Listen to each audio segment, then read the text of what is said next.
Har Har Mahadev. Nurses with knowledge always gets more respect. Nurses with knowledge, nurses જે knowledgeable છે તેનું માન અને સન્માન વધુ જ હોય છે, ચાહે તમે કોર્પોરેટ હોસ્પિટલમાં હો કે ગવર્મેન્ટ હોસ્પિટલમાં કામ કરતા હો. અને સ્ટુડન્ટો માટે જો અત્યારથી તમે આ સમજશો તો આ વસ્તુ તમને ખૂબ જ કામ લાગશે, પરીક્ષામાં કામ લાગશે અને તમારું નોલેજ એ વધશે. તો મારી સાથે અસ્તિત્વ નર્સિંગ ગુરુકુળ ચેનલને સબસ્ક્રાઇબ કરો અને લાઈક અને શેર કરવામાં કંજુસાઈ ન કરો. લાઈક અને શેર કરો અને કોમેન્ટ્સ કરો. આવો આપણે જોઈએ ઇન્ટ્રાવિનસ ફ્લુઇડ્સ, આઈવી ફ્લુઇડ્સ આપણે બહુ કહીએ છીએ. શું છે? These are the medical solution. કેવું છે? મેડિકલ સોલ્યુશન છે જે આપણે પેશન્ટને થ્રુ વેઇન આપણે આપીએ છીએ. Direct administer into the blood stream, direct administer કરીએ છીએ, ડાયરેક્ટ વેઇનમાં જ આપીએ છીએ. હવે એના શું છે, શું કારણો શું છે? તો પહેલું છે ટુ હાઇડ્રેટ અ પેશન્ટ, એટલે પેશન્ટના બોડીની અંદર વોટર લેવલનું બેલેન્સ ઇક્વલ રહે, સારું રહે, નોર્મલ રહે તો પેશન્ટને ઘણું સારું લાગે અને નોર્મલી રિકવર થાય. બીજું ટુ રિસ્ટોર ઇલેક્ટ્રોલાઇટ્સ. જો ઇલેક્ટ્રોલાઇટ્સની જરૂરિયાત બોડીને માઇક્રો મિલીગ્રામમાં અને એમાં જ જરૂર છે, પરંતુ એનો રોલ બહુ જ મહત્વનો છે. So to restore electrolytes and to deliver medication. Deliver medication. આપણે નથી કરતા સીધું આમ કરીને નાખી દઈએ છીએ બોટલની અંદર જ તે ઇન્જેક્ટેબલ, લિક્વિડ ઇન્જેક્ટેબલ. એટલે ટુ ડિલિવર મેડિકેશન. આ ત્રણ વસ્તુ થઈ. આ ત્રણ વસ્તુ આઈવી ફ્લુઇડ માટે. આઈવી ફ્લુઇડ શું કામ આપીએ છીએ? આ ત્રણ કારણ છે, મેજર ત્રણ. હવે કોઈ પણ વસ્તુ હોય તો એના પ્રકાર હોય. તો આઈવી ફ્લુઇડ છે, એના પ્રકાર કેટલા છે જો ખાસ યાદ રાખજો.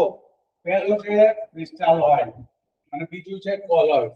બે પ્રકારના આઈવી ફ્લુઇડ છે, ક્રિસ્ટાલોઇડ અને કોલોઇડ. ક્રિસ્ટાલોઇડ એટલે જે મોટા ભાગે આપણે વોટની અંદરથી આપીએ છીએ, જે ફ્રીલી અવેલેબલ છે, એ બધા સોલ્યુશન છે ક્રિસ્ટાલોઇડ. આવો આપણે જોઈએ ક્રિસ્ટાલોઇડ solution. Most common type of IV fluid. Share most common type of IV fluid. Most common type of IV fluid. બરાબર છે? In these type of fluids, small dissolved molecules that easily pass through the cell membrane.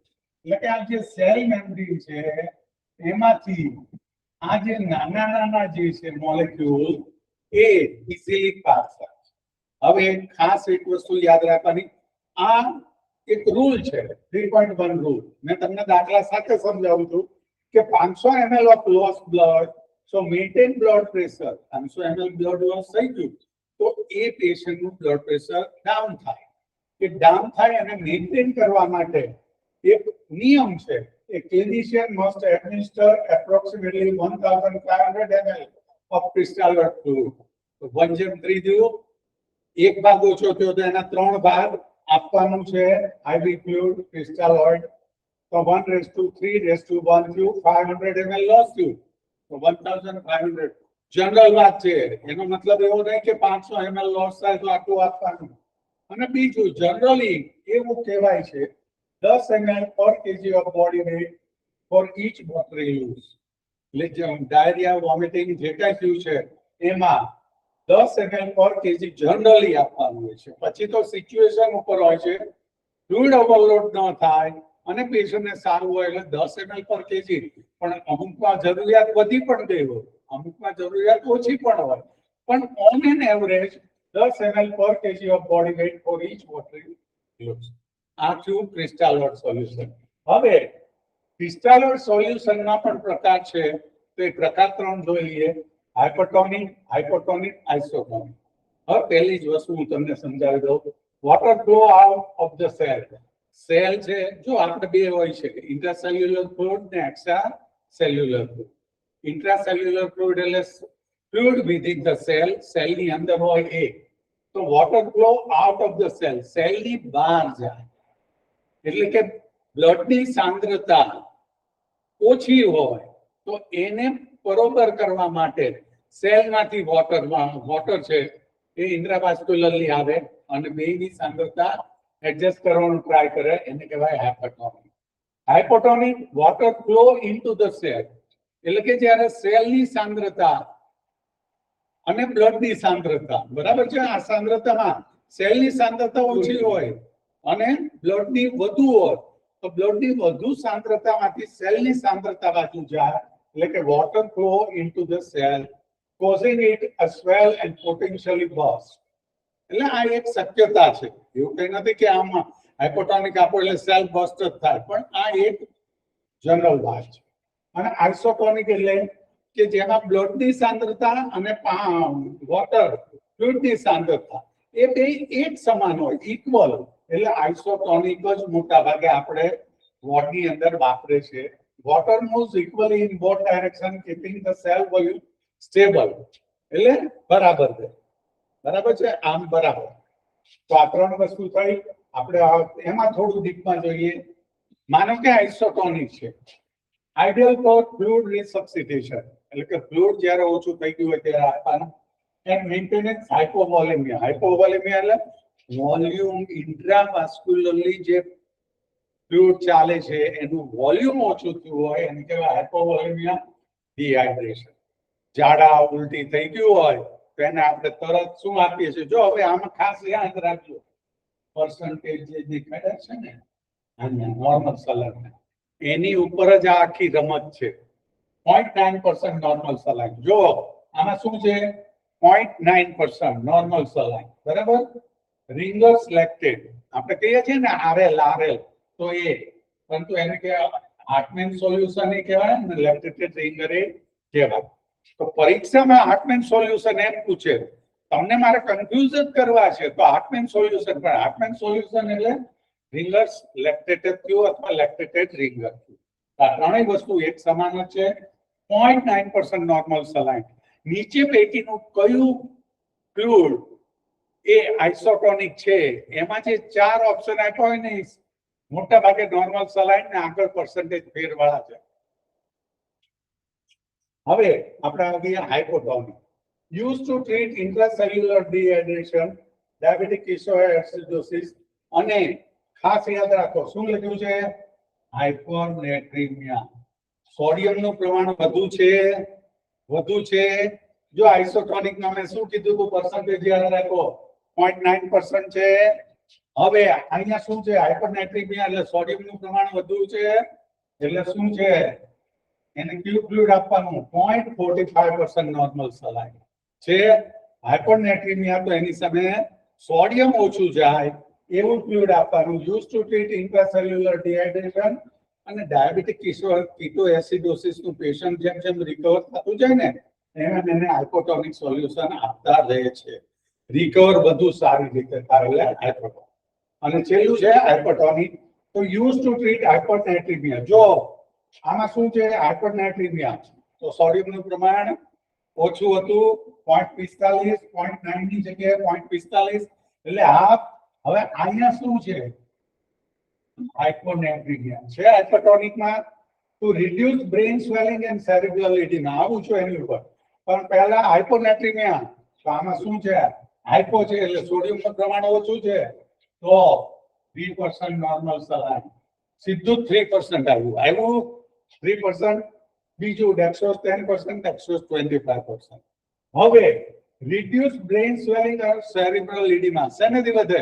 CSF વધી ગયું હોય તો.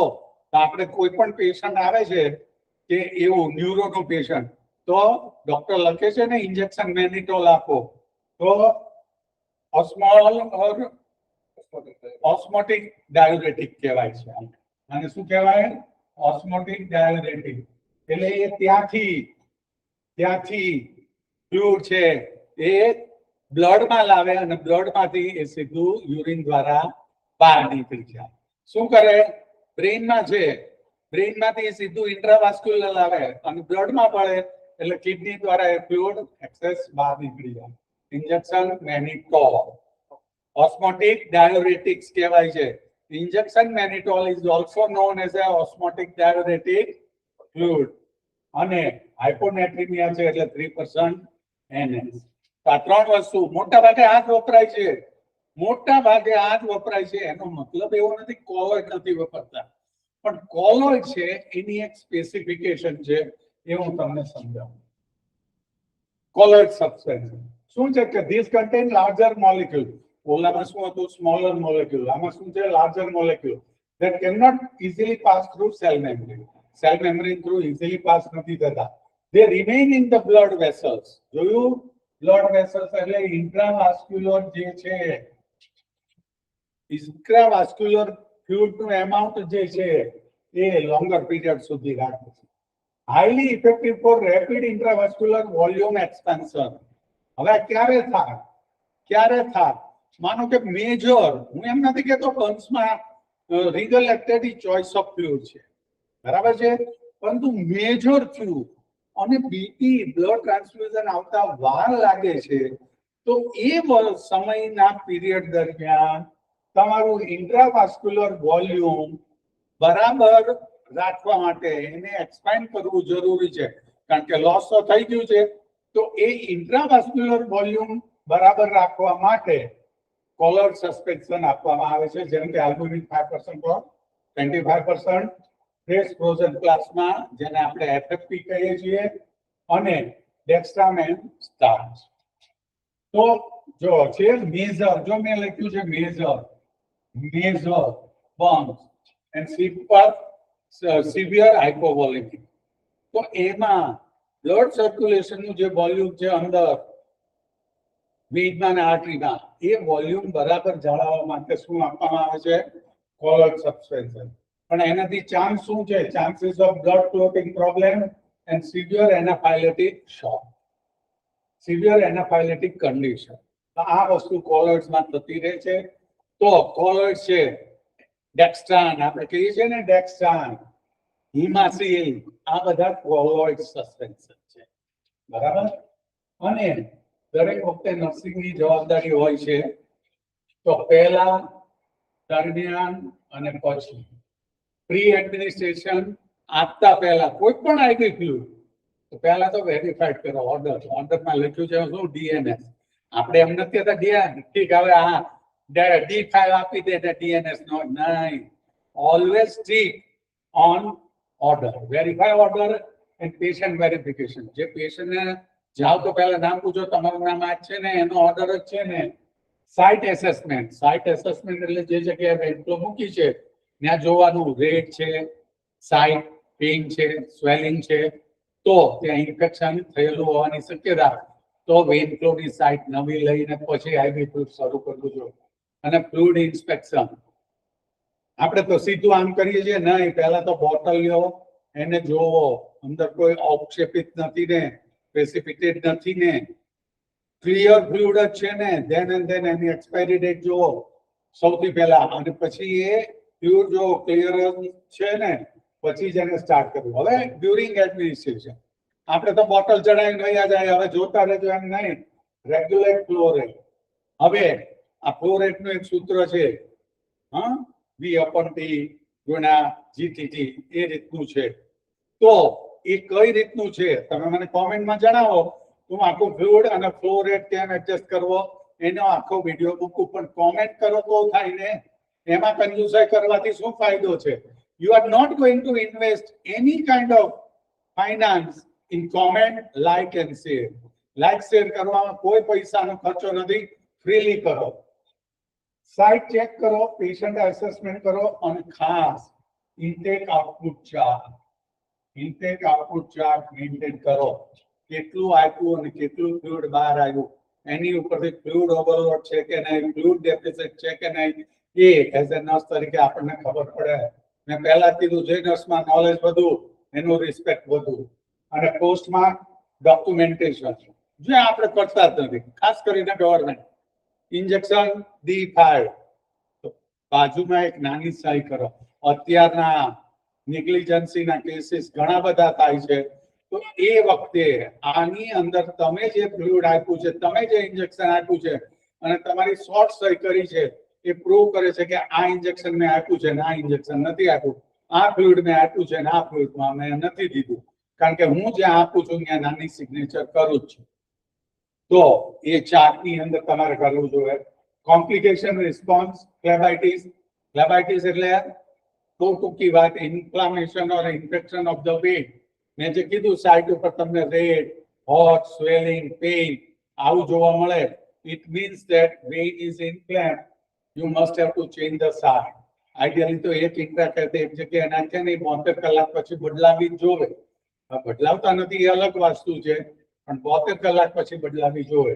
Infection dressing and tubing set.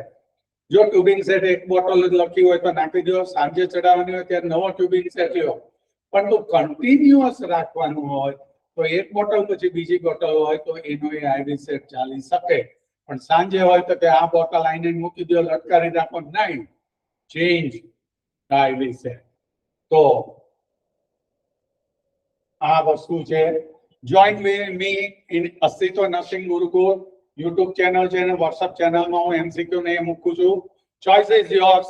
Knowledge વધારવું છે કે શું કરવું છે, મારું અસ્તિત્વ બહુ સારું રાખવું છે, તેની માટે join with us. Har Har Mahadev.